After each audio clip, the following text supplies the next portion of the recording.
નમસ્કાર ખેડૂત મિત્રો, હું સૌરજ જાલંધરા સફળ ખેતી યુટ્યુબ ચેનલમાં આપનું હાર્દિક સ્વાગત કરું છું।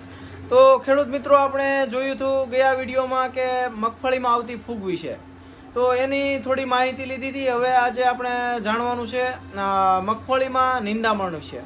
તો અત્યારે આ સમયમાં જોઈએ તો અત્યારે સતત વરસાદ વરસી રહ્યો છે અને નિંદામણના પ્રશ્ન ઘણા ખેડૂતના આવી રહ્યા છે। તો એમાં ઘણા ખેડૂત મિત્રોને સવાલ છે કે અમુકમાં હાટોડો નથી બળતો, અમુકમાં મૂળ નથી બળતું, અમુકમાં છૈયા નથી બળતા, અમુકમાં ધરોડી નથી બળતી। તો એ બધા નિંદામણનું આપણે આજે સોલ્યુશન કરવાનું છે। તો એમાં અલગ અલગ પ્રકારના નિંદામણ નાશકનો ઉપયોગ થાય છે। તો કયા નિંદામણમાં કયું નિંદામણ નાશક ઉપયોગ કરવું તેની આજે હું તમને થોડીક માહિતી આપીશ।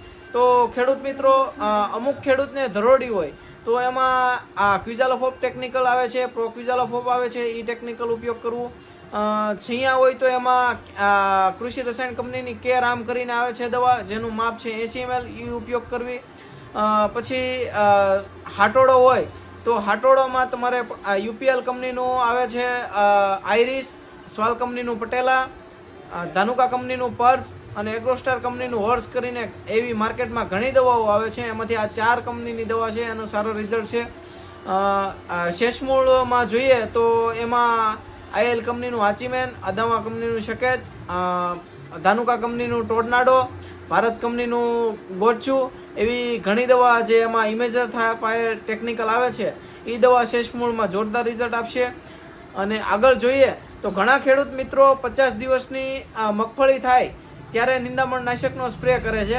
ઘણા ખેડૂત મિત્રો 70 થી 80 દિવસની, જેને કાઢવાની 30 થી 40 દિવસની વાર હોય ત્યારે આ ઇમેજા ટેકનિકલ વાપરે છે। એના લીધે આવતા પિયતમાં જે આવનારું પિયત છે એમાં જર્મિનેશનમાં પ્રોબ્લેમ થાય છે, ડુંગળી કરે તો એમાં બાફિયાના પ્રશ્ન આવે છે। તો એ ખાસ ધ્યાનમાં લેવું કે જો ઇમેજા ટેકનિકલ વાપરતા હોય તો એ ટેકનિકલનો તમારે 30 થી 40 દિવસની વાર હોય તો એ ટેકનિકલ વાપરવું નહીં, જેના લીધે તમારે આ રીતના પ્રશ્ન આવે નહીં। તો આવી જ માહિતી મેળવવા માટે અમારી સફળ ખેતી યુટ્યુબ ચેનલને લાઈક કરો, સબસ્ક્રાઈબ કરો અને વધુમાં વધુ શેર કરો, જેથી કરી અને અમુક જે ખેડૂત મિત્રોને ઓછી ખબર છે કે જેને આ માહિતીની જરૂર છે એમને મળી શકે। આભાર, ધન્યવાદ।